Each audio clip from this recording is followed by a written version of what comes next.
7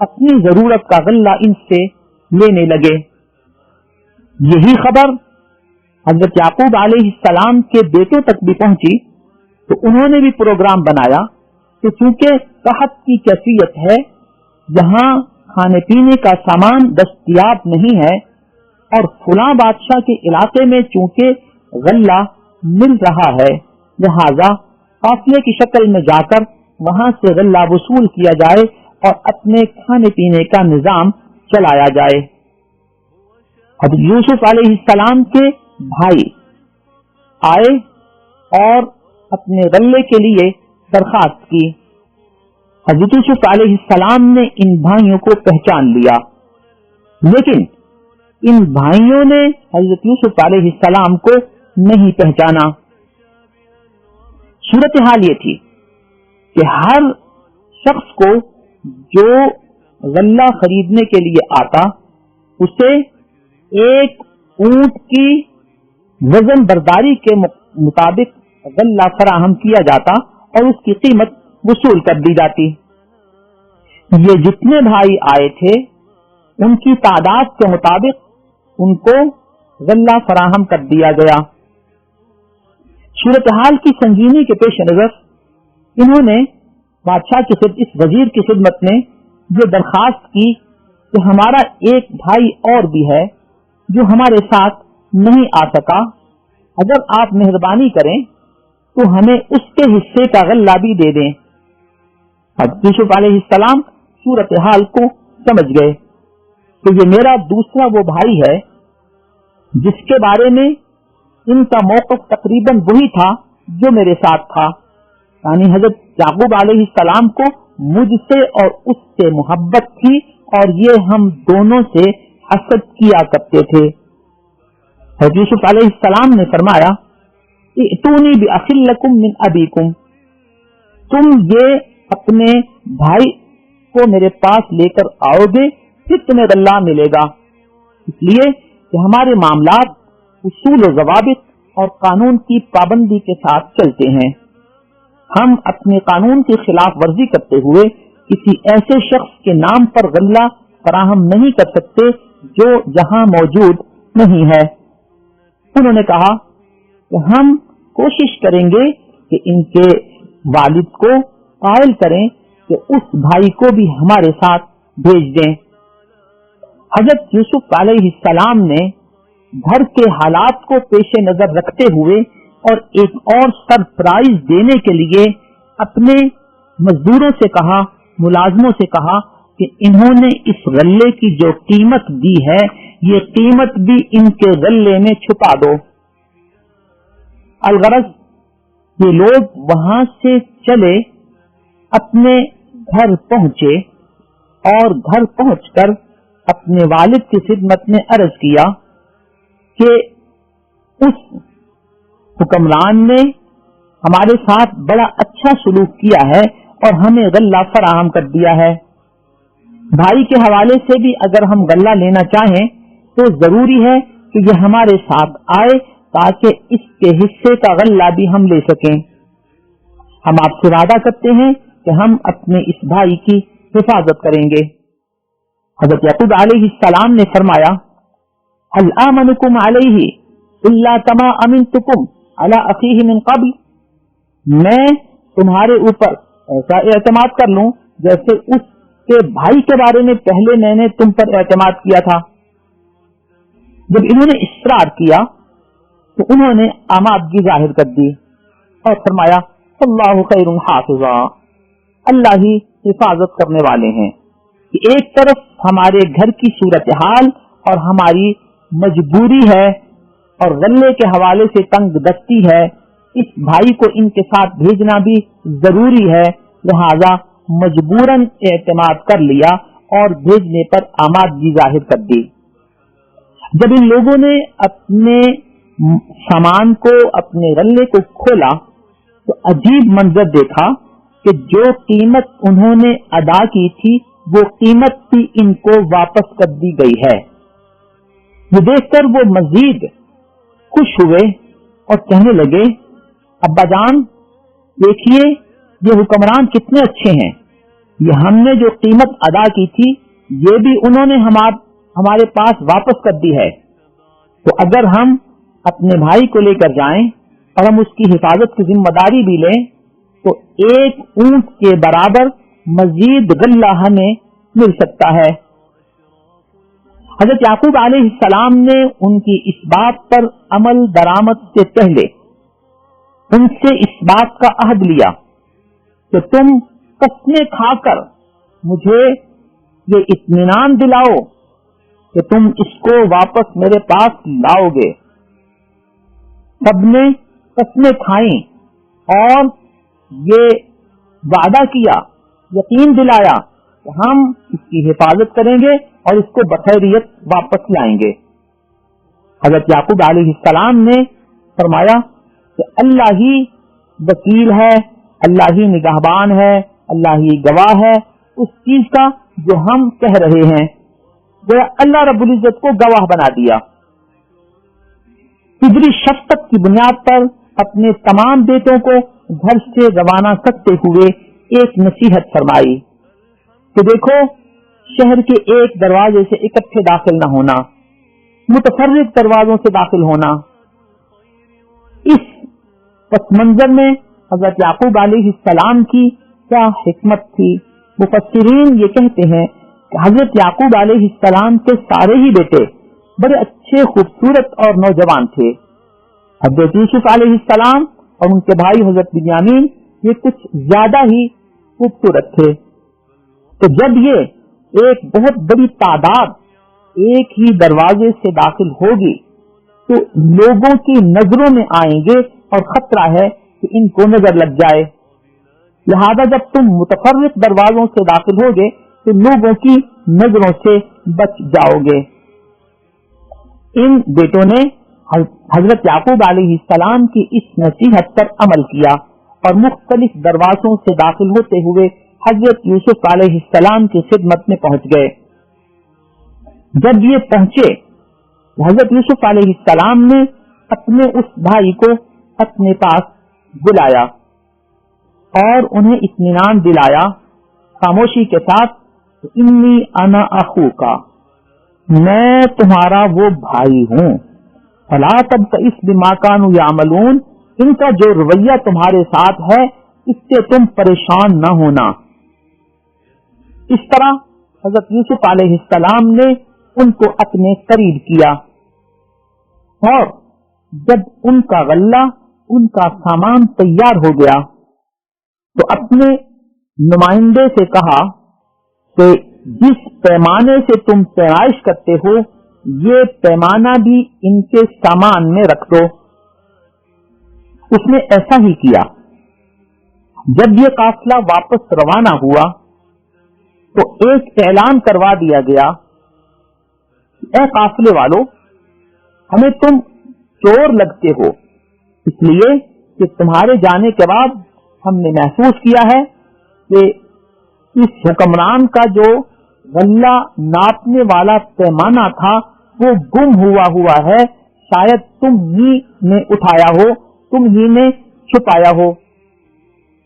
جس سے بھی وہ برآمد ہوا، جس نے بھی اس کی نشاندہی کی، جس نے بھی وہ ہمیں فراہم کر دیا، تو ہم انعام کے طور پر اس کو ایک اور اونٹ کے غلے کی فراہمی کر دیں گے. وہ حوصلہ افزائی کی گئی کہ اگر تمہارے پاس ہے تو ہمیں دے دو. انہوں نے بھائیوں نے اس جرم سے براءت کا اعلان کیا کہ ہم تو ایسے نہیں ہیں، ہم تو چوری کرنے والے لوگ نہیں ہیں. ان نمائندوں نے کہا اگر تم جھوٹے نکلے تو تمہاری کیا سزا ہونی چاہیے؟ انہوں نے کہا کہ ہمارے علاقے میں سزا کا یہ معمول ہے کہ جو شخص چوری کرے اسی کو اس شخص کے سپرد کر دیا جاتا ہے جس کی اس نے چوری کی ہے. تو ہم میں سے جو چور نکلے گا ہم وہی تمہارے سپرد کر دیں گے. ان نمائندوں نے بڑی ترتیب کے ساتھ اور مناسب انداز میں اس پیمانے کی تلاش شروع کی اور مختلف بھائیوں کے غلے والے حصے کو کھولنا شروع کیا. اسی دوران جب یوسف علیہ السلام کے اس بھائی کے غلے کی باری آئی تو اس کو کھولا